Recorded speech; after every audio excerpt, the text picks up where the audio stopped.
Hi, I'm Dr. Spillane. I'm a cancer doctor living in San Luis Obispo, and I'm here today to talk to a cancer survivor, a good friend of mine named Bob Voglin. Bob, you want to introduce yourself? Sure. My name is Bob Voglin. I live in San Luis Obispo, and I'm an ancient 71-year-old guy. And we're here to talk about cancer. Bob, what kind of cancer did you have?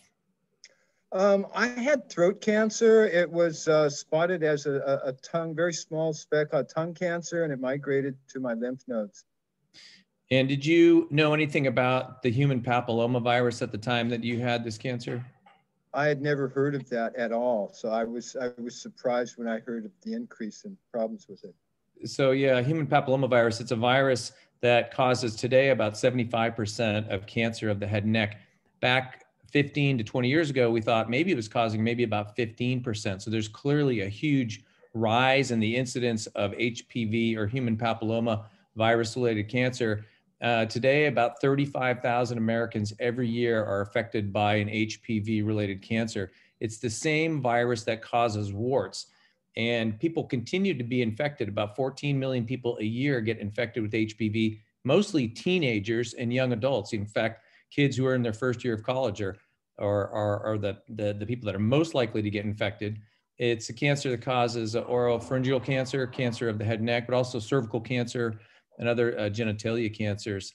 How did, I mean, going through the whole treatment with all the things you went through with surgery and chemotherapy and radiation therapy, I mean, how did that affect your life, Bob? Well, it's been 17 years ago today that I started my first treatment with, of course, you, and then radiation. 35 days of radiation, then chemo, and then 6 months later, a little more chemo, and then radnick dissection. It was it was very severe, and pretty much a day doesn't go by where those treatments don't have some ill effects on me, especially the radiation. I'm getting ready for my fourth swallow test again, unfortunately, but it's kind of the way it is. Unfortunately, I'm certainly very happy that I had 17 years of life. So that's obviously the good side. But swallowing's an issue, continual. There's lack of spit. So eating disorders is really challenging. So, And your yeah, sister had cancer too, that's right? She had, yeah. and your sister had cancer too. Uh, Yeah, my dear sister, my only sibling, she had cervical cancer, and then she did pass away about 5 years ago. My only sibling, and remarkable lady.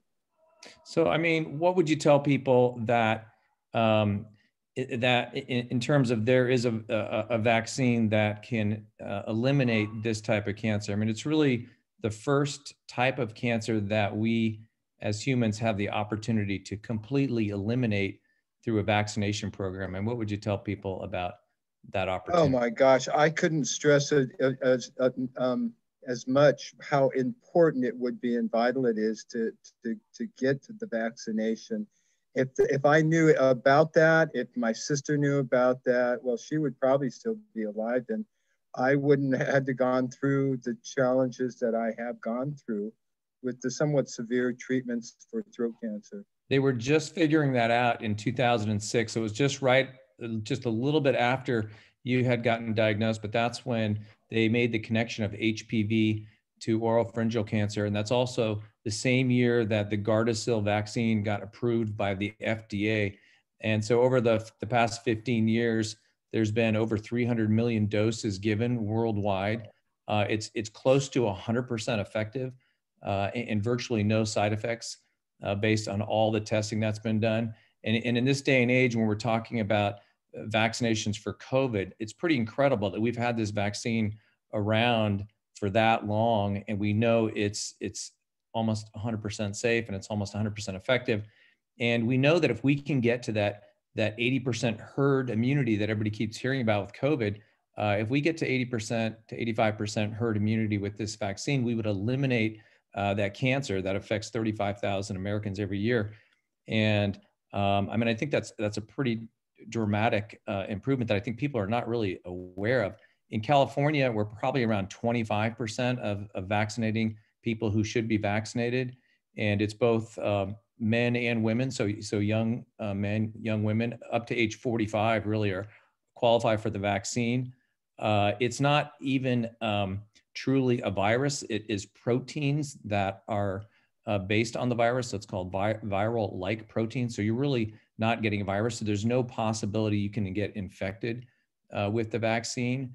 And we're super excited about getting the message out that this can be something that can be eliminated. Now, me as a cancer doctor, I get to see people once the cancer has spread, and they're the ones that are going through surgery and chemotherapy, and a number of my patients don't make it; they die from this disease, and that's kind of why I think it's important for people to hear from somebody like you, Bob, just to say, listen, this is a terrible thing to have to go through this type of cancer, and if we can prevent this, it's probably one of the most important medical interventions we can do for humanity, really.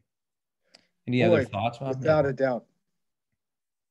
Any other thoughts you'd give to young people in terms of what you'd like to tell them about surviving this type of cancer?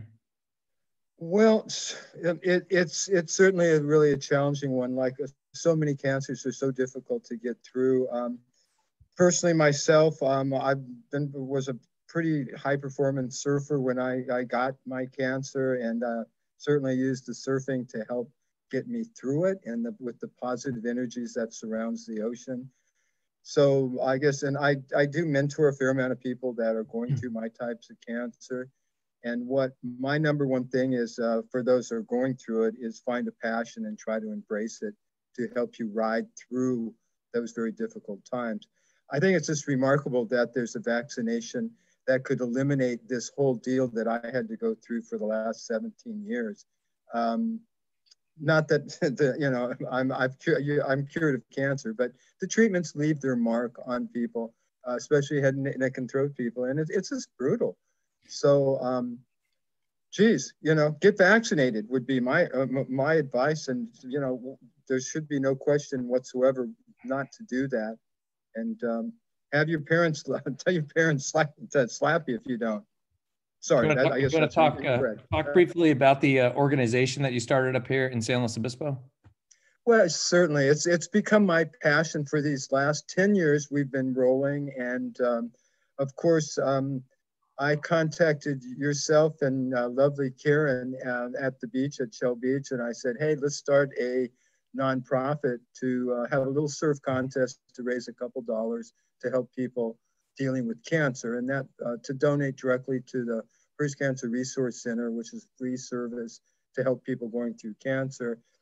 And in 9 years, we've raised a little more than $500,000, and we do redistribute that money to various groups that are giving free services for people going through cancer. We also started a camp for families going through cancer called the Pure Stoke Youth Program, which is so wonderful. It's a lot of families, when they're going through cancer, of course, the children get lost in the shuffle. We provide once a month, a Saturday at the beach with surfing and whatever the kids want to do. And we have counseling as well. And then in October, I'm so proud that we started a survivor program.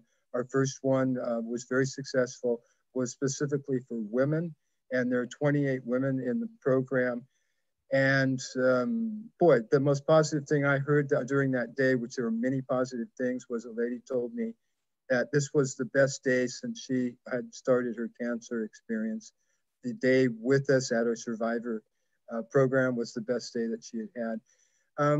It's a wonderful way to share something very positive to something that's really challenging, like the cancer thing.